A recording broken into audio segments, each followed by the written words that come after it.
Cricketer Ravindra Jadeja पर सबसे बड़ी खबर सामने आ रही है। रविंद्र जडेजा ने रिटायरमेंट पर चुप्पी तोड़ी है। इंटरनेशनल क्रिकेट से संन्यास नहीं लेंगे रविंद्र जडेजा।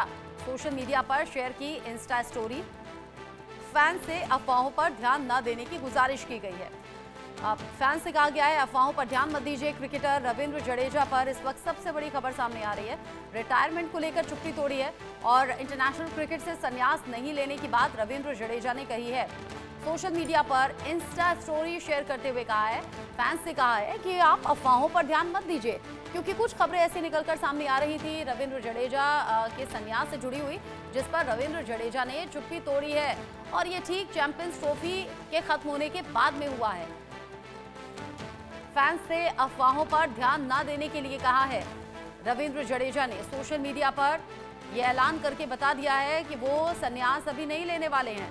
इंटरनेशनल क्रिकेट से संन्यास नहीं लेंगे रविंद्र जडेजा। ललित कोहली इस पर बात करने के लिए जुड़ गए हैं, क्रिकेट एक्सपर्ट हैं, साथ ही साथ मनोज जोशी जुड़े हुए हैं स्पोर्ट्स एडिटर के तौर पर। आप दोनों का स्वागत। सबसे पहले मनोज जी, रविंद्र जडेजा ने साफ कर दिया कि कोई संन्यास मैं अभी नहीं लेने वाला हूं और फैंस से भी कह दिया कि अफवाहों पर ध्यान ना दें, लेकिन अफवाह तो इस तरह की थी। जी हाँ, अफवाहें थी इस तरह की, और अफवाहें तो रोहित शर्मा और विराट कोहली को लेकर भी थी, और रोहित शर्मा को उसका खंडन करना पड़ा और कहा कि नहीं भाई मैं कहीं नहीं जा रहा। और विराट कोहली मतलब कोई यहाँ पर इसका कोई औचित्य नहीं है कि मतलब इन सबको रिटायर किया जाना है।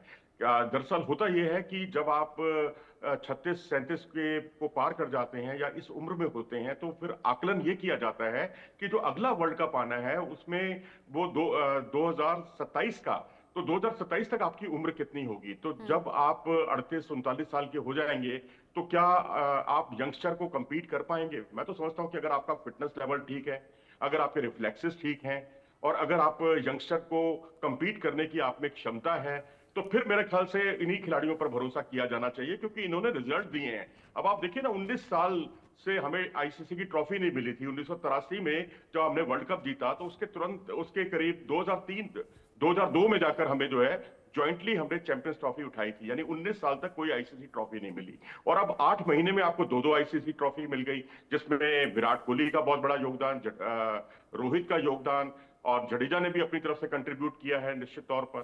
तो ऐसी स्थिति में अगर कंपीट करने की क्षमता है आप में, यंगस्टर्स में, तो मेरे ख्याल से कोई बुराई नहीं है, आप इन पर रिलाई कर सकते हैं। लेकिन हाँ, टेस्ट क्रिकेट में आपको रोहित शर्मा का विकल्प जरूर सोचना होगा, लेकिन जडेजा एवरग्रीन है। लेकिन ये मत भूलिए कि अगला वर्ल्ड कप जो है साउथ अफ्रीका में होना है, और वहां पर आपके पास स्पिनर के तौर पर ज्यादा स्पिनर्स की जरूरत नहीं है। वहां आपके वरुण चक्रवर्ती और कुलदीप यादव तो हैं ही, अक्षर पटेल पर ज्यादा भरोसा किया जा रहा है। तो इन 3 स्पिनर्स के अलावा चौथे स्पिनर की जरूरत पड़ती नहीं है। अब सवाल है, जब 2027 के वर्ल्ड कप में आपकी जरूरत नहीं है, तो फिर आपको कंटिन्यू करने का कोई बहुत ज्यादा मतलब नहीं है। उससे कहीं ज्यादा अच्छा है कि आप जो है फास्ट बॉलिंग ऑलराउंडर्स उनको ग्रूम किया जाए।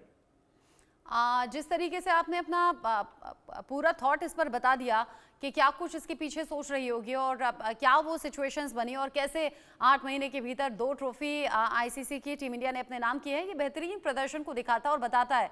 लेकिन ललित जी, अगर संन्यास की खबरें रह रहकर सामने आती है, जैसे अभी मनोज जी ने कहा कि रोहित शर्मा और विराट कोहली को लेकर भी इस तरह की अफवाह थी, लेकिन फिर वो सभी अफवाहों को खुद से शांत करना पड़ता है, ये बताना पड़ता है कि भाई इन अफवाहों पर ध्यान मत दीजिए, जैसे कि अभी रविंद्र जडेजा ने भी किया। ये अफवाह फैलती क्यों है? क्या खराब परफॉर्मेंस का प्रेशर रहता है? क्या फैंस के जरिए ही अफवाहें क्रिएट कर दी जाती हैं? और फिर जब इस तरह के परिणाम आते हैं कि जीत गए हैं, बेहतरीन परफॉर्मेंस रहा है, तो खिलाड़ियों में भी एक कॉन्फिडेंस रहता है ये बताने के लिए कि भाई नहीं हो रहा है अभी रिटायरमेंट। एक ना बहुत पुराना ट्रेंड चला है कि 34-35 साल के बाद स्पोर्ट्समैन को रिटायर होना चाहिए। मुझे लगता है कि जिस तरीके का प्रदर्शन रोहित शर्मा, विराट कोहली, जडेजा ने किया है, ये किस्म से टीम के राजा है। तो ये चाहते हैं कि आगे जो विरासत टीम को दी जाए, कप्तान को दी जाए, वो ऐसा हो जो कि तैयार होकर इस विरासत को संभाल सके। तो मैंने अभी एक बयान पढ़ रहा था रोहित शर्मा की कि वो चाहते हैं कि अभी 1-2 साल वो टीम में रह के वो ऐसे प्लेयर को तैयार करें जो हिंदुस्तान की कप्तानी को आगे संभाल सके। देखिए, कप्तान बनना बड़ी बात नहीं है, लेकिन उस प्रेशर को मेंटेन करके झेलना, उसको किस तरीके से जीत में तब्दील करना, ये बहुत बड़ी बात है। तो मुझे लगता है कि अभी रोहित शर्मा, विराट कोहली के अलावा ऐसा टीम में कोई प्लेयर नहीं है जो इतने बड़े टूर्नामेंट के लिए आगे तैयार हो। तो मुझे लगता है एज सिर्फ एक नंबर है, बाकी कुछ नहीं है। जैसे मनोज जी ने कहा, अगर आपकी फिटनेस अच्छी है तो आप एक बैट्समैन के तौर पे 39-40 साल तक भी खेल सकते हैं, जैसे सचिन तेंदुलकर ने भी खेला।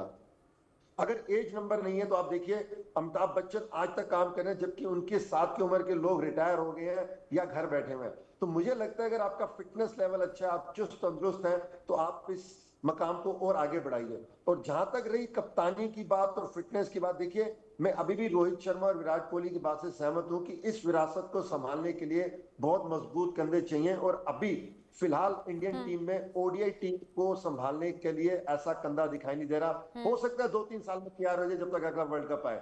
तो मुझे लगता है कि रोहित शर्मा की कप्तानी का एक्सपीरियंस, विराट कोहली की फिटनेस और जडेजा की फिटनेस अगले वर्ल्ड कप तक कायम रहेगी, और इनका खेलना हिंदुस्तान के लिए बहुत जरूरी है। चलिए, ऐसी ही होप रखते हैं हम तो बतौर हिंदुस्तानी भी और बतौर टीम इंडिया के फैन भी, कि ये जो फिटनेस है, ये जो बेहतरीन प्रदर्शन है, ये फॉर्म और ये लैब बरकरार रहे और आगे भी एक के बाद एक मुकाबले इसी तरीके से, शानदार तरीके से टीम इंडिया जीते। बहुत शुक्रिया आपका ललित जी, मनोज जी, साथ में जुड़ने के लिए।